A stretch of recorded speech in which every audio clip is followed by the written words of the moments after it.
Voilà, donc un bilan, encore une fois, plutôt positif.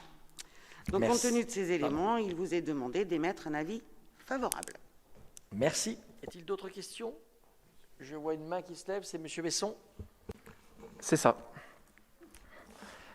Du coup, pour exprimer notre avis sur cette carte scolaire, dans une vision un peu globale, du coup, pour expliquer notre positionnement, le constat d'abord qu'on fait, c'est qu'aujourd'hui, d'une manière générale, les conditions d'enseignement, les conditions de scolarisation sont à différents égards compliquées pour les équipes et non satisfaisantes et devraient être renforcées.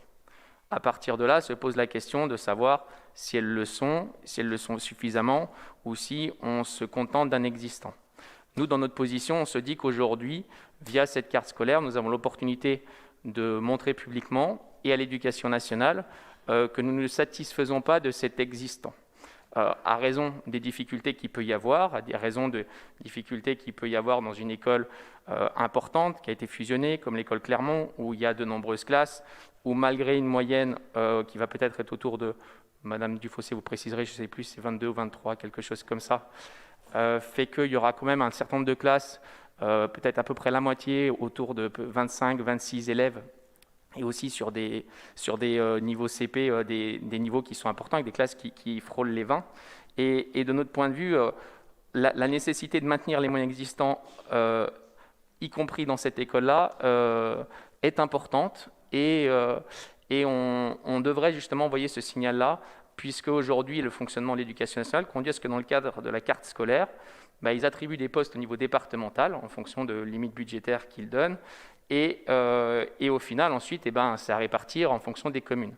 Et puis, donc, Madame Dufossé l'a très bien noté en début d'introduction, en disant que là, on s'en sort peut-être pas trop mal, si on peut le dire comme ça, parce qu'il n'y a pas trop d'écoles qui ferment à Roanne, mais il y a beaucoup de communes, d'autres communes dans lesquelles il y a ces systèmes de fermeture qui passent.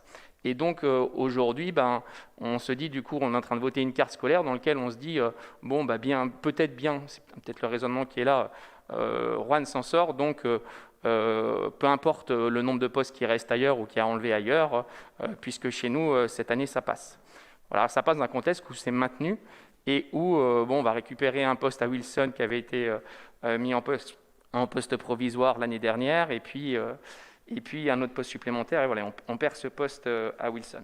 Donc il y a ça, il y a le contexte Covid aussi à ne pas négliger, qui fait qu'aujourd'hui, les mesures sanitaires, la difficulté d'enseignement, les difficultés scolaires des élèves aussi sont renforcées, font que les équipes éducatives doivent être soutenues.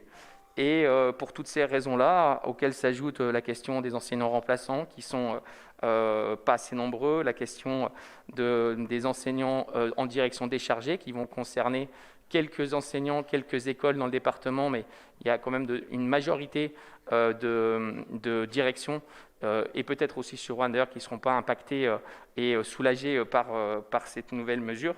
Donc voilà, pour toutes ces questions-là d'insuffisance, à notre sens, de l'ambition politique de l'éducation nationale vis-à-vis de ces écoles publiques, puisqu'il y a d'autres choix qui sont faits en ce qui concerne le soutien des écoles privées, fait qu'on souhaite émettre un avis défavorable pour cette carte scolaire, en espérant que vous ayez compris notre positionnement. Je vous remercie. Merci. Madame Dufossé, vous avez un commentaire à faire sur les propos de M. Besson? Juste peut-être un mot de conclusion, parce que je ne peux pas vous laisser dire que on n'est pas à l'écoute des enseignants ou les conditions d'accueil sont...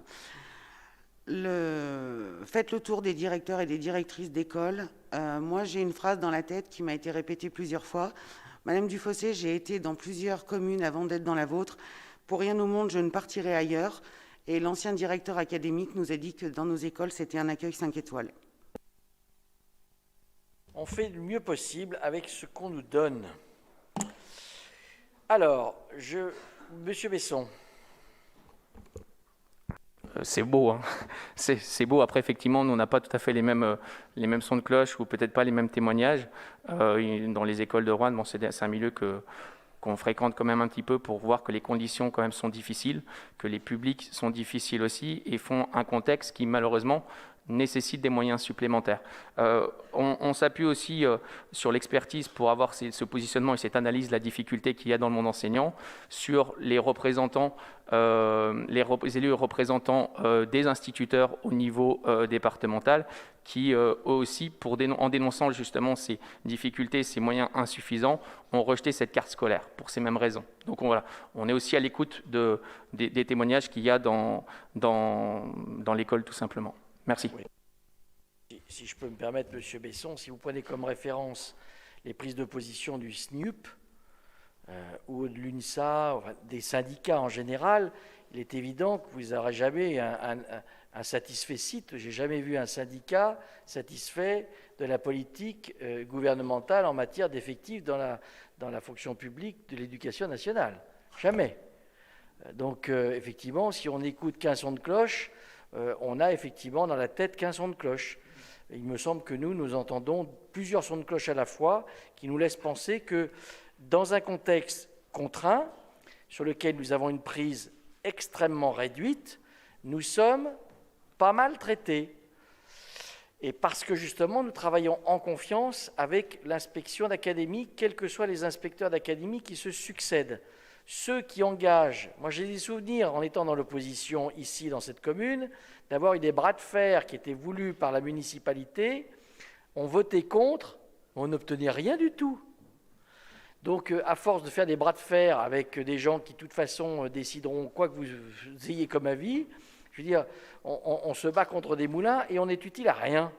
Nous, on travaille en amont et c'est la raison pour laquelle aujourd'hui, alors qu'on aurait peut-être dû avoir davantage de fermeture, nous n'en avons pas et que nous nous en sortons mieux que d'autres. Donc moi, je préfère la méthode qui est la nôtre plutôt que la méthode qui était celle qui nous a précédés. Suffisamment éclairé, Monsieur Besson, c'est la dernière fois. Après, nous passons au vote. Entendu. Oui, alors comme vous l'avez compris, alors, il y a la question des écoles rouennaises qui se pose, et il y a des écoles qui sont, des classes qui sont à 19, il y a des classes qui sont à 22, à 23, 24, à 25, à 26, et dans des zones qui, comme on l'a dit, sont par exemple en zone d'éducation prioritaire, mais qui justifieraient pourtant des moyens supplémentaires. En ce sens-là, je pense que la remarque qu'on fait reste légitime pour les termes, mais elle se pose aussi pour les moyens que nous, on sait, on va dire, via cette bonne entente avec l'éducation nationale et ce réseau que vous souhaitez maintenir, peut-être, je vous laisse le bénéfice du doute, peut-être préservé, en gros, pour les voisins, ça se passe différemment. Et on espère que via une contestation collective, et si peut-être les communes dénonçaient ce qui est en train de se passer au niveau départemental, on enclencherait peut-être une dynamique qui pourrait être différente.